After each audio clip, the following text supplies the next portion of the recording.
Salam sejahtera Malaysia, denyut nadi suara rakyat bergema di channel ini. Jangan lupa tekan butang subscribe, like dan share. Malaysia kita punya, cintai Malaysiaku, kita jaga kita.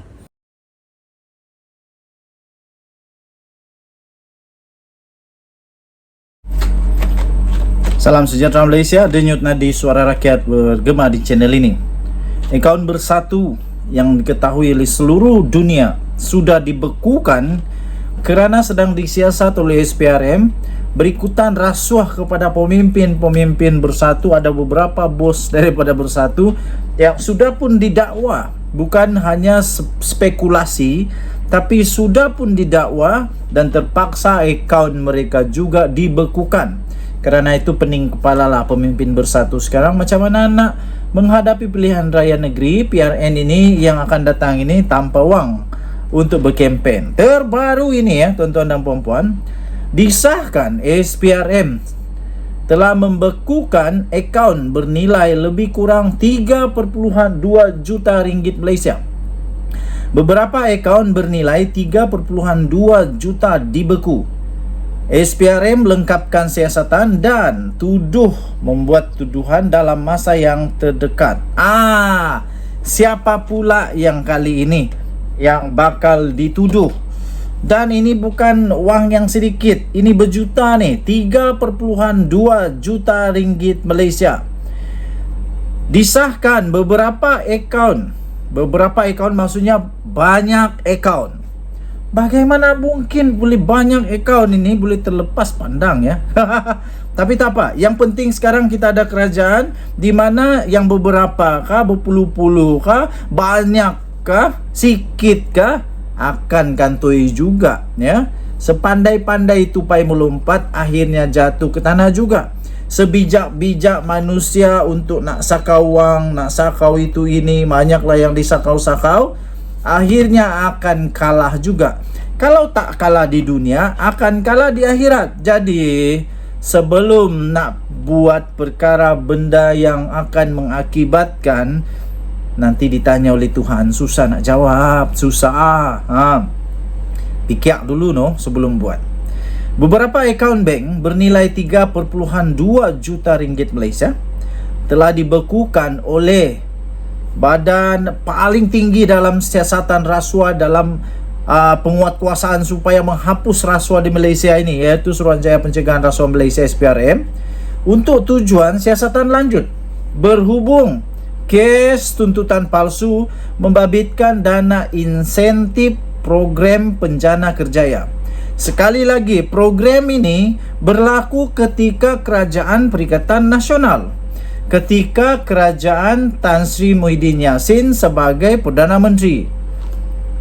Seolah-olah sekarang, tak tahulah, minta maaf katalah, seolah-olah ramai sangat yang mengambil kesempatan kepada program-program di bawah pelaksanaan Perdana Menteri pada ketika itu Tan Sri Muhyiddin Yassin dan juga daripada Bersatu.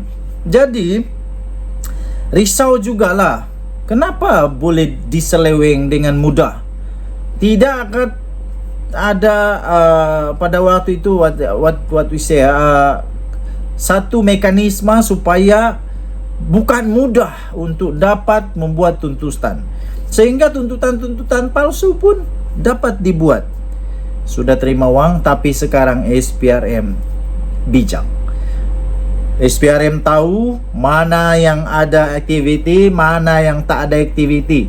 Jadi sesiapa pun di dunia ini, di Malaysia terutamanya, yang tak pernah ada aktiviti, tak pernah ada pelaksanaan, tiba-tiba ada tuntutan, hampa bakal tak boleh tidur malam dengan lena ini di bawah program penjana kerjaya.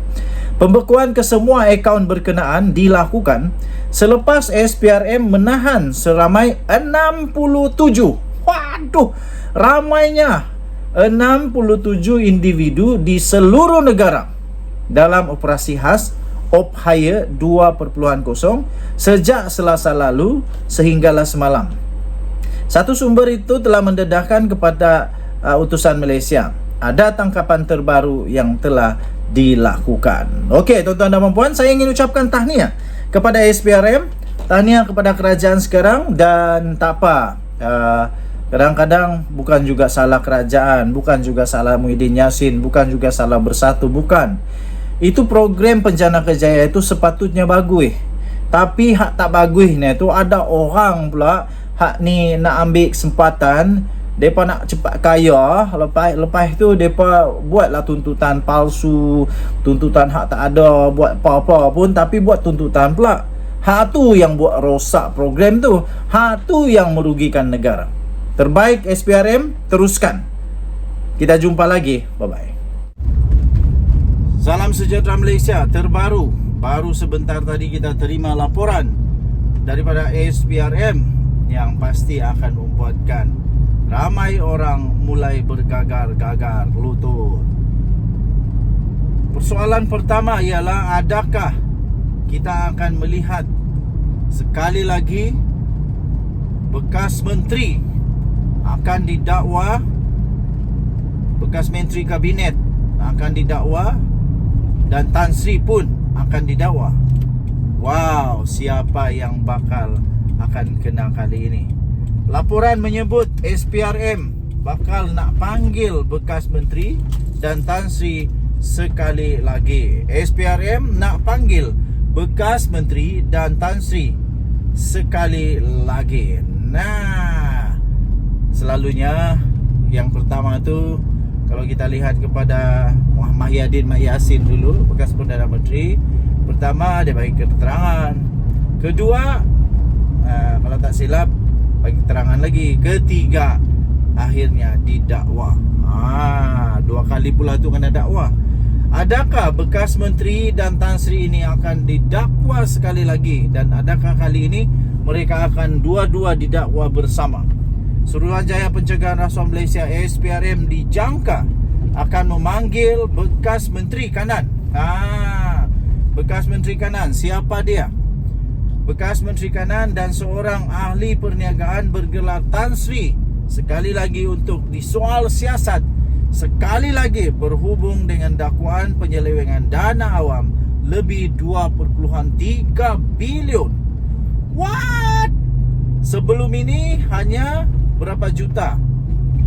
Kali ini 2.3 bilion ringgit Malaysia. Banyaknya. Macam mana lah negara mau maju kalau sentiasa ada begini kan? Tapi kita akan tahulah kebenarannya nanti. Sama ada mereka akan didakwa atau tidak, kita tunggu pengumuman sahih daripada SPRM. Laporan itu diambil selepas SPRM dilaporkan merampas beberapa dokumen berhubung pengambil alihan saham yang melibatkan sebuah syarikat senaraian awam. Nah, langkah berkenaan yang berlaku pada tahun 1990-an didakwa memberi kesan buruk kepada negara sehingga itu telah menyebabkan kemerosotan ekonomi Malaysia. Kata kenyataan itu, dua tokoh masyarakat itu termasuk seorang ahli perniagaan yang bergelar tinggi itu, bergelar mungkin dipanggil semula tidak lama lagi, kata laporan tersebut. Selain kedua-duanya, SPRM juga memanggil beberapa individu termasuk seorang peguam, juru audit dan wakil sebuah syarikat untuk mendapatkan lebih banyak dokumen yang diperlukan untuk siasatan.